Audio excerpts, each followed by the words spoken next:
The MLB Gambling Podcast on the Sports Gambling Podcast Network is brought to you by Fantasy. They brand new offer for new customers. Play just $5. Give $50 bonus funds. Use promo code MLB SGPN.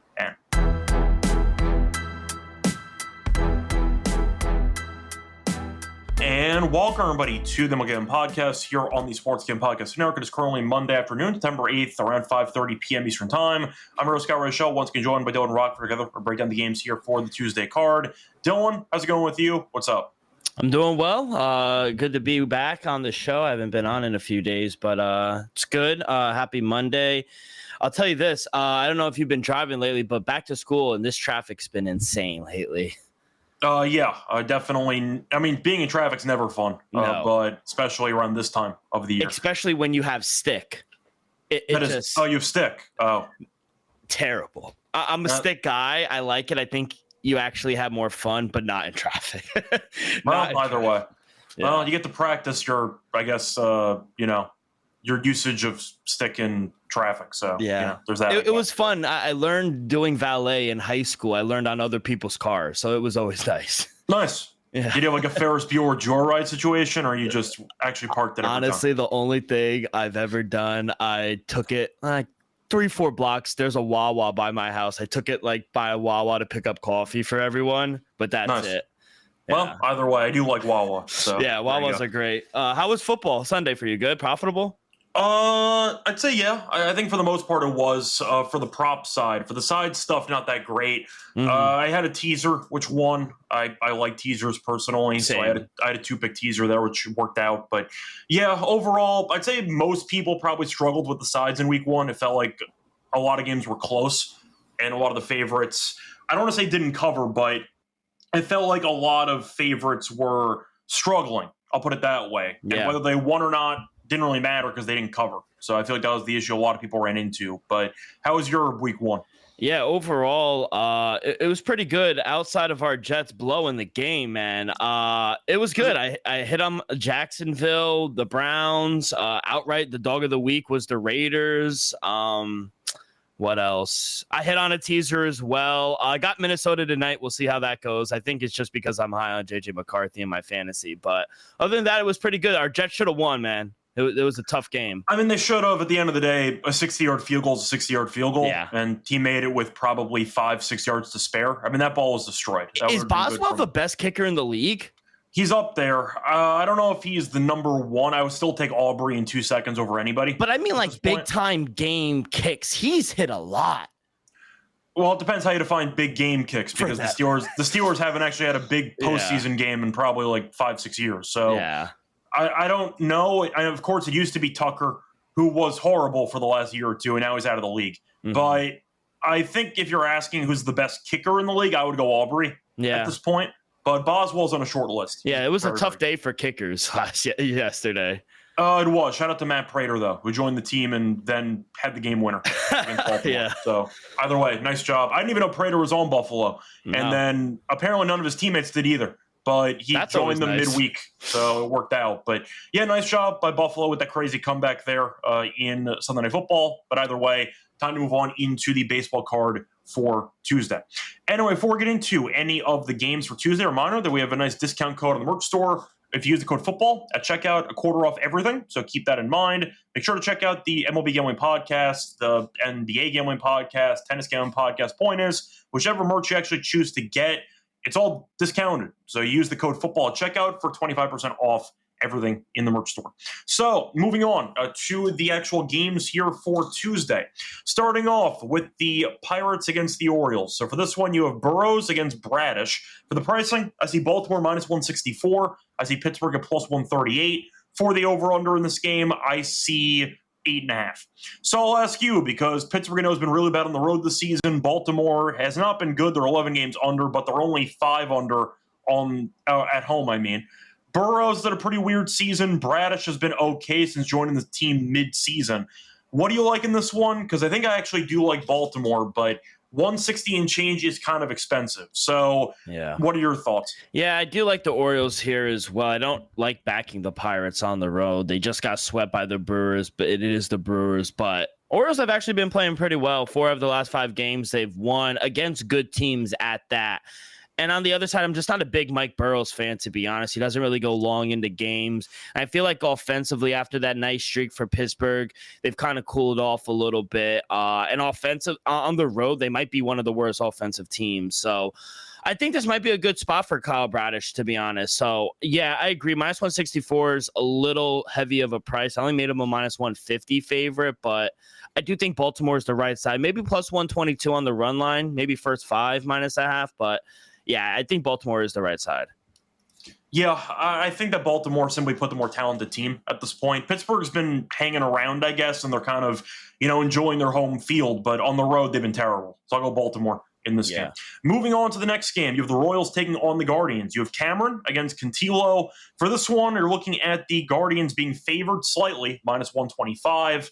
Royals are plus 105 for the over-under. I see 8 in this game. So Cleveland's 2 games over. The Royals are 3 games over. So both teams are trying to fight for a wild card spot. Cameron has been quite good this season. He's been good on the road, 2.94 ERA. Last 2 starts, not great, 10 innings and 9 earned, so he has been regressing a bit. As for Cantillo, he's been fine, a 3.73 ERA. Bad at home, though, 4.7 ERA, but he has allowed 1 earned in each of the last 3 starts. He's been good lately, but for me, I'm going to go with the under in this game. I think I'll go with Cleveland. I think Cleveland right now has the at least pitcher in better form starting-wise because Cantillo's been good. But Cleveland at home's been fine. I think Cleveland can really be a team that, I don't want to say sneaks into the playoffs, but they're a team that really never dies, and a big reason is because they win these low-scoring, ugly games because they can pitch well out of the bullpen. Kansas City has been competing, but they're still not a great team run differential-wise. Give me Cleveland at minus 125. Yeah, I don't mind Cleveland either. I think they are the right side. I see minus 118s around, so shop around. I think Royals have kind of cooled down as well. Guardians, they play well at home. And to be honest, I think Joey Cantillo, he's looked like the better pitcher the past few starts. I like Noah Cameron. I think he's good, but his hard hit rate is up. He just got rocked by the Angels and the White Sox. Meanwhile, Joey Cantillo, he hasn't allowed more than 1 run in 3 straight games. So he's actually pitched better. They have the better bullpen. And I think offensively, they're a little better right now. So, I would take Cleveland here, minus 118. I made them a minus 140 favorite. Yeah, I think that at the end of the day, it's a pretty good situation for Cleveland to potentially showcase the home field. We'll see what happens, but I think Cantillo right now is in better form than Cameron. So I'll go with him. By the way, I don't know if you know this, but your camera is completely frozen for the last minute. Audio's good. Yeah, audio's fine, just the camera. Yeah, camera's trash. Yeah. That's fine. Okay, just in case you didn't know that, just something you could know. Either way, moving on to the next game, Nationals taking on the Marlins. You have Parker against Missouri. For this one, you're looking at the Nationals, who are most likely going to be dogs. We have no line on this game, but I'm assuming as much because Parker's been bad. No total either. Missouri was good last outing, but I don't think he's very good, simply put. Actually, no, it was good 2 outings ago against the Mets. Against the Nationals, not so much. Actually, even in the Mets start, he only went 4 innings, but he gave up 2 earned. Nationals, though, 6 innings, 10 hits, 5 runs. And Parker's going for Washington, who's been terrible. A 5.87 ERA, 6.68 ERA at home. Decent against Miami last start, not great. He ended up going 4 2/3, 4 runs, 2 of them being earned.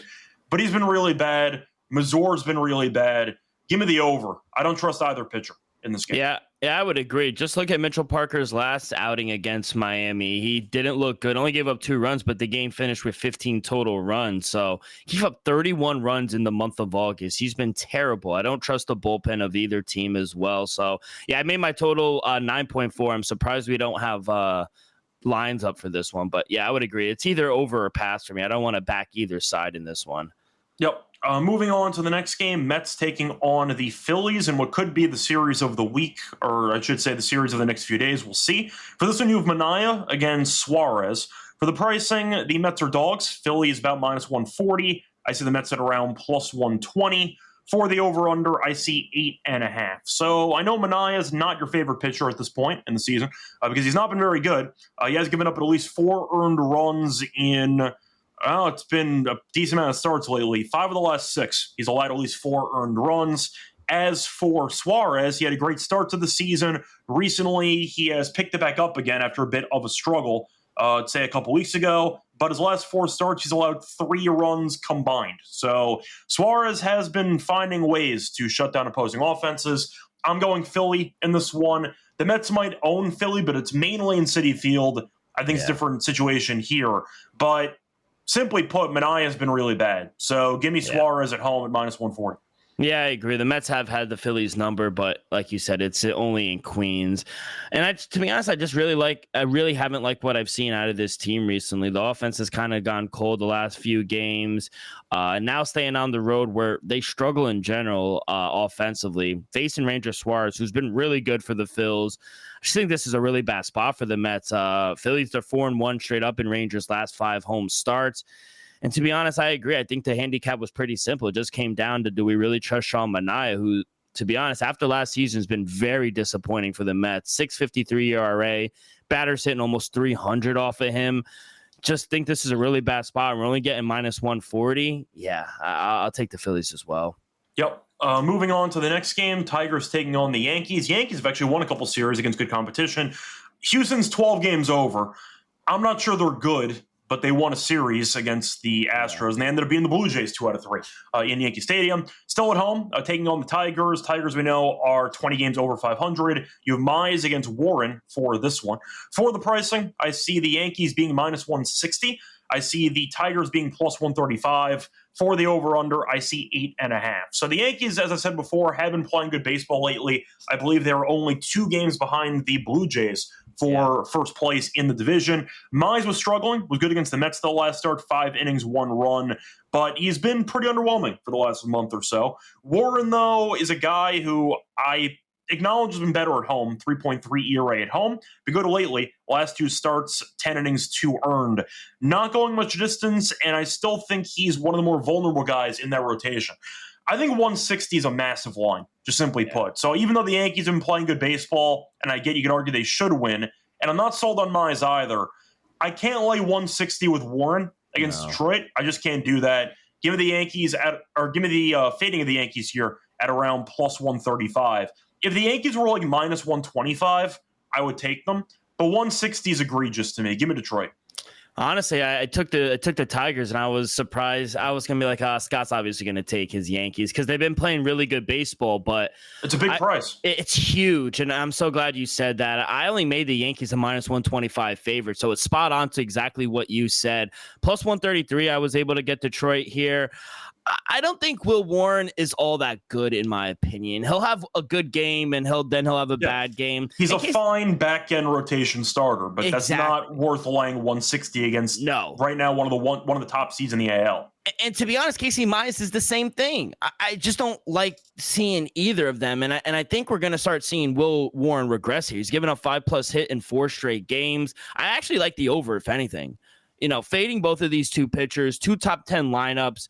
2 pitchers that, like I said, who have been kind of up and down. My total came out to 9.4, so I think it could be a high-scoring game. I'll take the Tigers here just based on the value. So it should be a really fun game, though. But like you said, Yankees only 2 back of that division lead.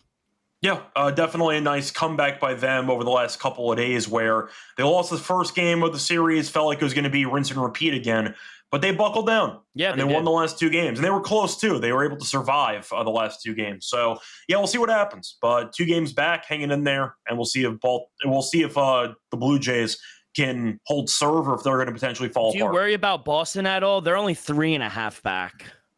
Truth is, they had a massive win yesterday against the Diamondbacks, but not really. You lose a series to the Diamondbacks, and they have not been playing that well on the West Coast. We'll see how they look against the A's over the next few days, but I'm more concerned about Toronto, obviously, but Boston's a team that I think, of course, has some talent. Roman Anthony getting hurt, though, is a big deal. Mm-hmm. Chapman's been incredible as a reliever for the last month or so, but at the same point, if you're going to be on the West Coast, you're going to struggle. I just question if I'm really scared of you to keep it together for a full 3-4 weeks here. Yeah. So, no, I'm more concerned about Toronto than Boston. Yeah, right now Toronto is favored to win the division at -210. 2-1 is the Yankees, and 10-1 is the Red Sox. Yeah, which sounds about right to me. Yeah. So we'll see. Either way, though, moving on to the next game, I'll look at the matchup between the Astros and the Blue Jays. Speaking of, you have Garcia against Barrios. Now, for the pricing here, I see Toronto probably going to be the favorite. I have no lines, though, on the game. Over-under, once again, no lines. But Garcia's barely pitched this season. Berrios has been pretty up and down. Garcia's made one start, actually. 6 innings, 3 earned against the Angels. So pretty good outing there. First road start in a while. Berrios, though, has been better recently. He has allowed less than 3 earned in 3 of his last 4. Did struggle in his last home start, though, against the Rangers. 4 1/3, 10 hits, 6 earned. I said it before, and I don't know if you agree with me. Even though Houston's 12 over, and as always, they'll win this division this season. Yeah. I don't think they're very good. Am I missing something? Because they're 12 over, and I'm so unimpressed every time I watch them play. I get Jordan came back. They've had some injuries. I understand it. But am I wrong? I don't think this team is very good. No, they just find ways to win. I don't think the schedule's all that hard either. They just find ways to win. I think offensively they'll be okay. I honestly think the pitching is really what worries me with this team. But what don't you like about them? Because this team always finds ways to win, and that's how you could identify a good team with a bad team. Like, for example, we were talking about our Jets. A bad team will always find ways to lose. This team always finds ways to win. I think just watching them perform, I know the pitching's a problem in itself. They've had a bunch of injuries. I get it. But yeah, even the at-bats they construct, it just feels like a lot of wasted at-bats. Maybe it's because Altuve's lost a step or two, and he, of course, was the guy who'd be the threatening option to bat about 320 any given year, and this year is batting 264. And maybe it just seems to me like the amount of contact hitters that they kind of built their dynasty on, the guys who construct good at-bats, the guys who would get on base all the time, they just don't have that. I mean, right now their leading batting average guy is Jake Myers, who played 91 games this season. And you have Pena, who's batting 304. I think he's been solid too. But most of these guys, Altuve's at 260 and change, Diaz at 250, Walker's at 234. Well, you're going down the line. Maybe it's because I'm just so accustomed to seeing the Astros with so many guys that can get on base, move the line, construct good at-bats. It feels like part of that identity, the reason why they won those World Series, has kind of faded. Now it makes sense because they have a lot of guys who they won titles with who are older, past their prime. But I think it's the at-bats for me. I just am used to seeing them threaten with 1 to 9 guys in the lineup. Yeah. Maybe one Tay tossing up Maldonado. But you get what I'm trying to say. It feels like the offense just isn't as potent as it used to be. And maybe that's why I'm lower. It's because they set the bar so high over the last decade. It feels like a fading empire. That's kind of how I feel about this team. Yeah, I think it's fair, and I think you made a really good point. What I was going to say was most of these guys that we've grown accustomed to, they're all getting to the back end of their careers now. They're all kind of older. This is back when we were in college that they were doing this. Now we're 5-6 years removed, and everyone looks a tad slower. Pena's been good. That was the one name I was going to mention, but yeah, everyone's just getting older, but they're good at home, which usually they always are. They're above 500 against playoff teams, which is what you want to see. But I just worry about the pitching. I worry how it's going to fade in the postseason. So we'll see. Thank God they're in a really bad division, because if they weren't, I don't really know how they would be doing. Like the AL Central, they wouldn't be in first place. They'd be in 4th place in the AL East. No, the NL East stinks, but you get my drift. So, yeah, I think they're good, but I do understand what you're saying. Yeah, I do think at the end of the day, Houston will make the playoffs, obviously, but they lost both home games to Detroit last year. Yeah. And with all the injuries they have, I don't treat them as a serious threat in the American League. That's fair. At least to make the World Series. I don't treat them as a serious threat. Moving on, before we get into the remainder of the games for Tuesday, a reminder they're brought to you by our sponsor, MyBookie.ag. Use them to bet on football, college football, the NFL. Check out the other sports they have. They have a bunch of them. They have a motto: bet on anything, anywhere, anytime. Easy deposit, no fast payouts with crypto. MyBookie.ag. Use promo code SGPN for 100% bet back bonus up to $500 for new customers. MyBookie.ag promo code SGPN. We're also brought to you by Rhythm. Check out their models for the NFL, for college football, for MLB, for WNBA, for golf, and once again, all the other sports they have. Check out the leaderboard with weekly prizes in cash just for tracking your bets in the app. Track 5 bets of your own, of the same type, from any model you build, and you can win $1K. Also, check out the free trial that we have with Rhythm for a free week trial. Go to sportsgamblers.com Rhythm to get your 7-day free trial. Welcome back, everyone, to the Gamble Gambling Podcast. Finished going to the first couple games on the card for Tuesday. Time to keep it going with the next game. Moving on to the next matchup, I see the Cubs taking on the Braves. Now, for this one, you're looking at Horton against Strider. Strider was supposed to pitch on potentially Monday, and then I saw it was Elder actually going today. For this one, though, you have Horton, who's been incredible, who's probably going to win Rookie of the Year. For the pricing, though, the Cubs are favored. They're about pick 'em in this game. Minus 110 apiece. For the over-under, I see 8.5. I have no idea why this is a pick 'em. Horton's been really good. In fact, he's been amazing. He's been arguably one of the best pitchers in the league for the last month or so. He's allowed less than 3 earned runs in 2, 3, 4, 5, 6, 7, 8, 9 straight starts. He's allowed less than 3 earned. He's been just immaculate at this point, and I think Strider's been pretty bad since coming back from injury. And the fact is, his strikeout stuff's not really there. You're looking at his numbers against the Cubs, gave up 3 earned against them last start. The Braves have lost 5 starts in a row that Strider's made. I don't know why this is minus 110. Strider's become a name brand bias in the market, and the actual performances have not backed it up. Give me the Cubs a minus 110. I think this line's kind of insane. Yeah, Cade Horton, a dog. Okay, I'll take the Cubs as well. My numbers actually made them a minus 140 favorite.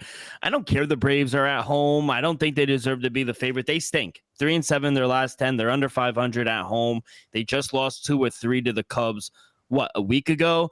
And now they get Cade Horton, who last time he threw against them, 5 scoreless. I know they lost, but he was dominant. It wasn't his fault. He can't pitch and hit. So it just doesn't make sense to me. I agree. Even in August on the road, he was lights out. The last time the Cubs lost a road start for Cade Horton was early July. I think this is a good spot for the Cubs offense to get going as well. Braves are 0-5 straight up in Strider's last 5 starts. Going to continue to fade him. I'll take the short dog, minus 102. Yeah. Moving on to the next game, you have the Rays against the White Sox.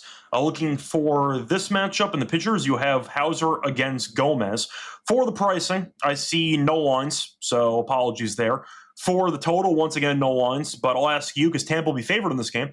Tampa was actually pushing for a potential playoff spot, then they lost the final 3 games at home to the Guardians. Not ideal.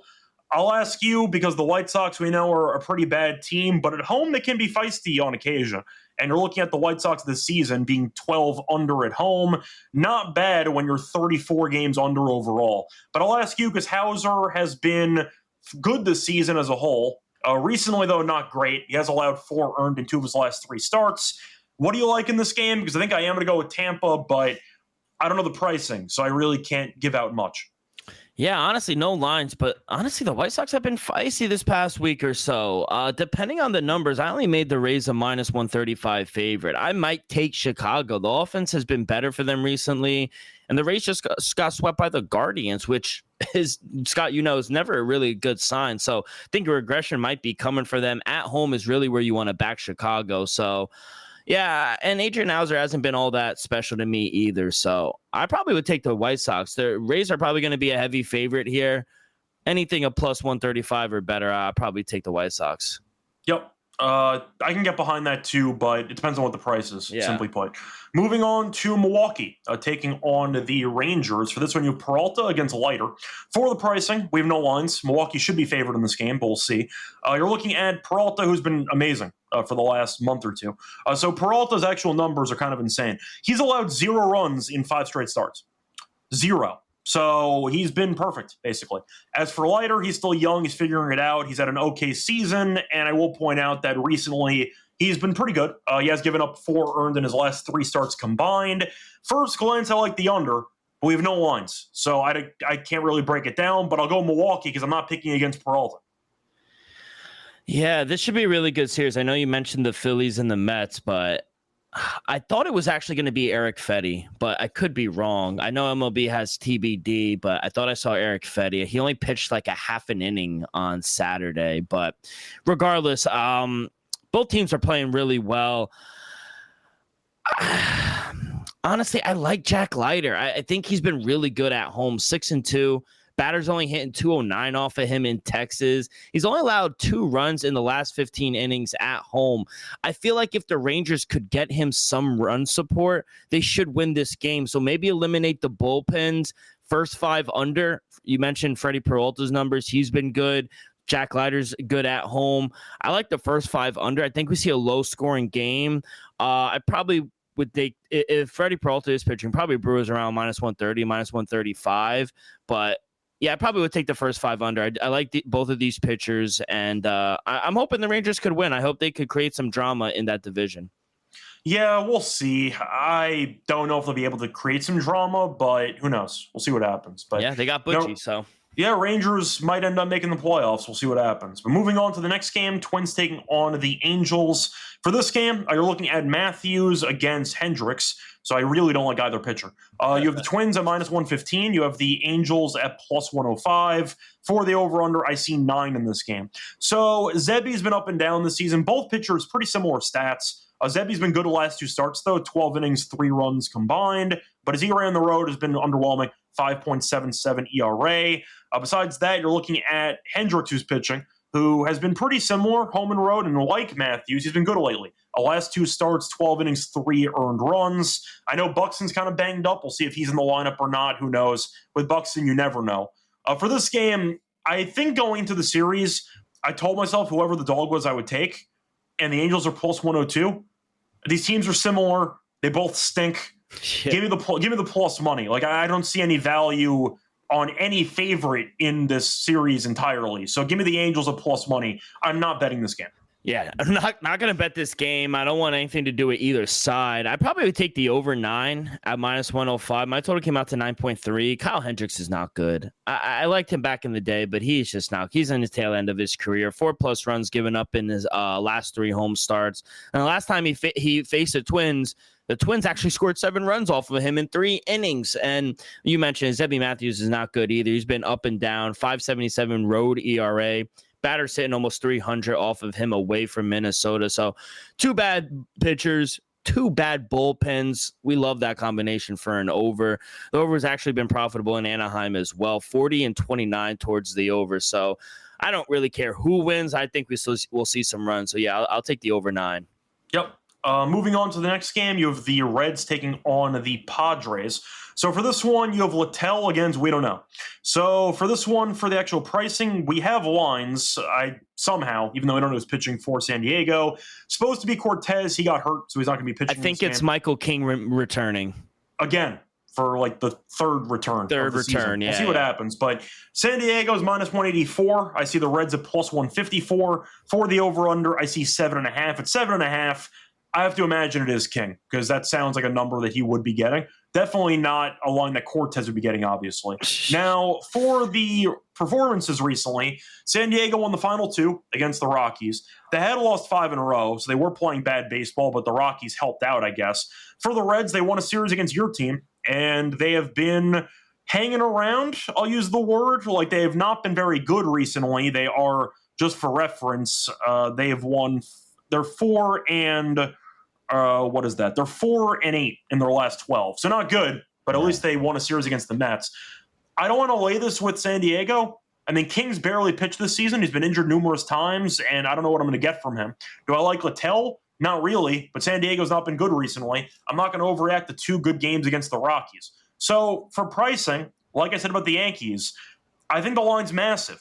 I think that looking at a -180 is insane. Give me the Reds at +154. Yeah, no lines, but Michael King's probably going to make his first start on ESPN. Said he will return in like over a month. I think a month to the date.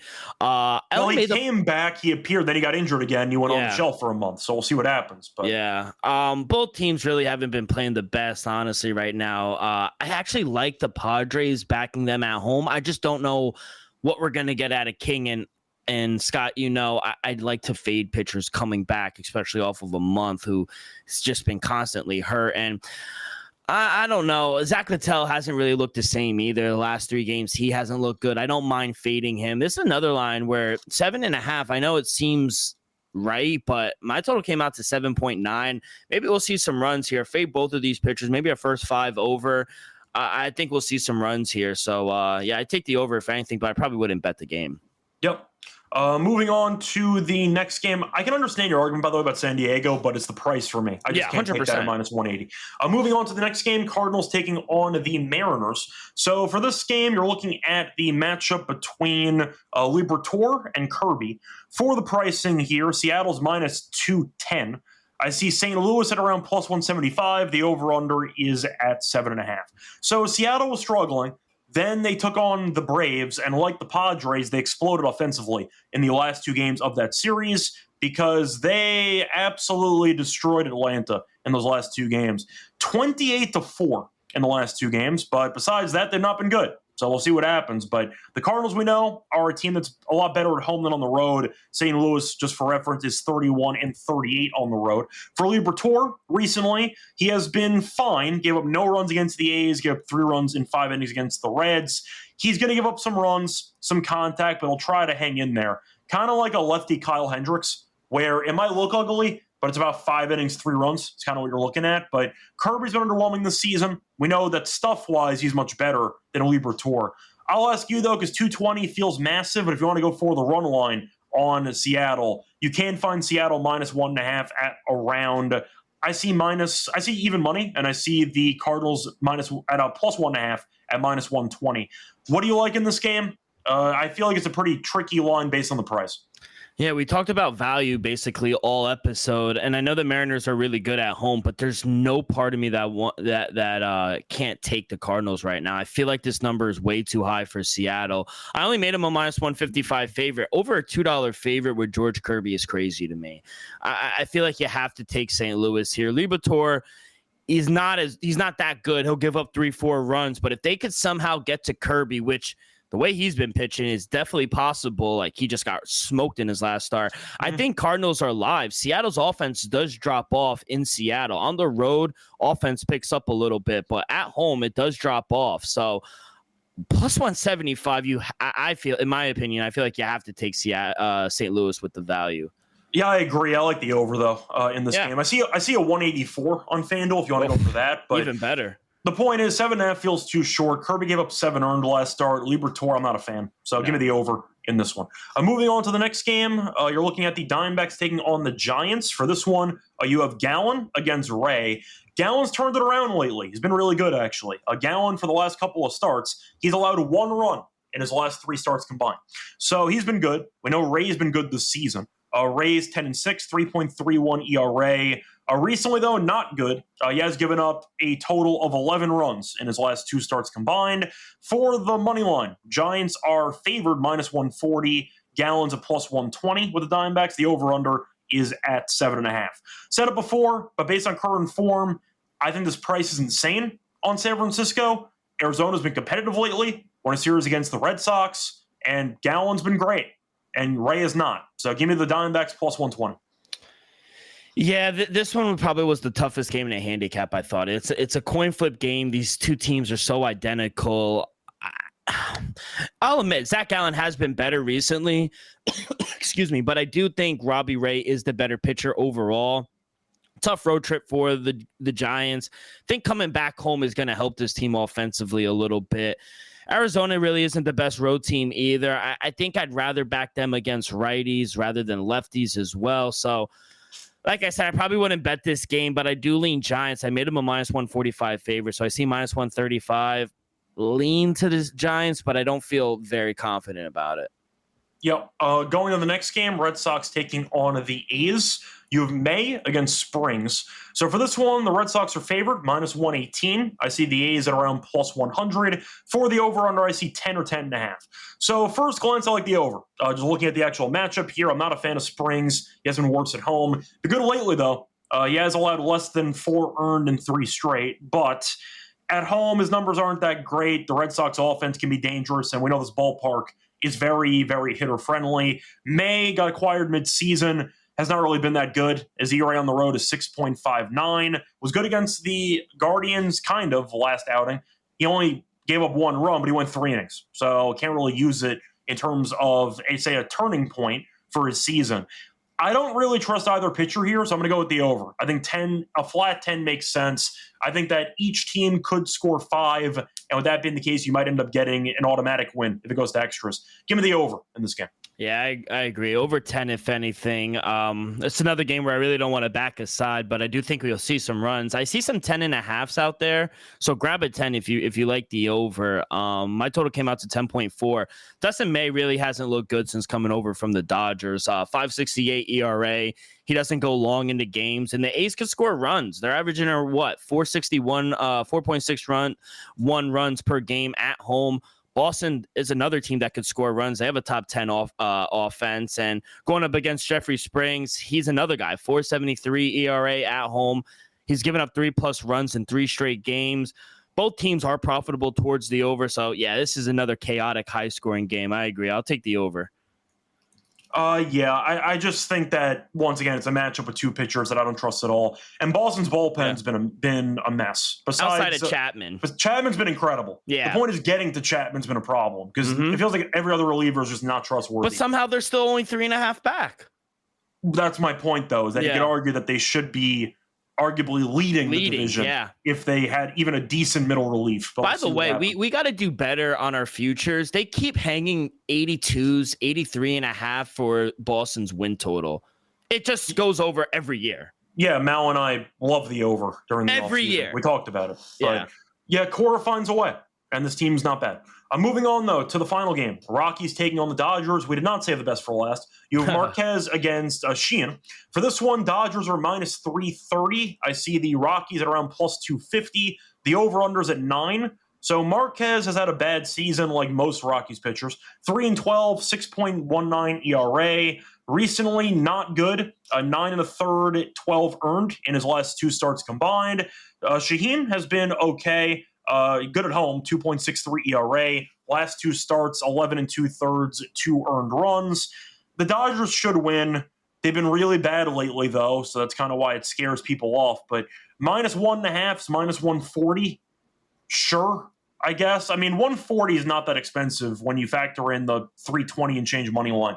Give me the Dodgers minus 1.5, minus 140. Will I bet it? No, but I'll go with them in this game. Yeah, this is another one where I don't want to do any side. I feel like 9 is kind of high, though, right now for these two teams. My total came out. If you want to back Marquez kind of indirectly by taking an under, you can, but that scares me off. No, 100%. My total came out to 8.4. I feel like both offenses for these clubs have kind of been mediocre. Just look at the Dodgers' last 5 games. All 5 have gone under this total. The under's 8-2 in their last 10.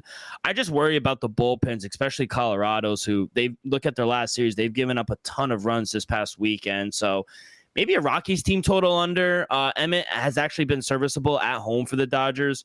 Only 5 runs given up in the last 20 innings at home. So, yeah, now that I'm talking through, I probably would take the Rockies team total under if anything. Yeah. Moving on, though, before we get into the lock and dog picks, a reminder they're brought to you by our sponsor, which is Onric Fantasy. Play their pick'em for a chance to win 500 times your entry. You pick higher or lower on some of your favorite players' stats. Available in a ton of sports as well. Also, they have a new offer for new customers. Play just $5. Get $50 bonus funds when you use promo code MLB SGPN. We're also brought to you by Novig, which is America's #1 sports prediction market. So Novig's an exchange. You'll know you're getting the best prices available in the market. They're also available in 30 states. Download the app, spend $5, and you'll get $50 in bonus funds. If you use the promo code SGPN, get on the actual Novig with the promo code SGPN. Welcome back, everyone, to the MLB Gambling Podcast. Finished going through all the games for Tuesday. Time to move on into the lock and dog picks. Dylan, what do you like for your lock and dog? Yeah, for my lock, I'm trying to go through it. I feel like I gave out a lot of plus money here, but I'm gonna fade Noah Cameron in the Royals. I'll take the hotter team, which is the Guardians here at home. Joey Quintana has actually been pretty good these past few starts. So yeah, I'll take Cleveland here at home and probably a low scoring game. As my dog, I gave out a few. I do like the Tigers. I can't take the Cubs. They're minus 102. They're minus 102, right? They're not plus money. Yes, I did not see plus money on the Cubs. Yeah, I'll take the Cardinals. What did you say? A plus 184 for the Cardinals? Yeah. Oh, yeah. Give me the St. Louis here. I like George Kirby, but plus 184 to fade him at home where they struggle to score runs. I'll take St. Louis here. Yeah, I think that number's ridiculous. All right. So for my lock, give me the Cubs at minus 102.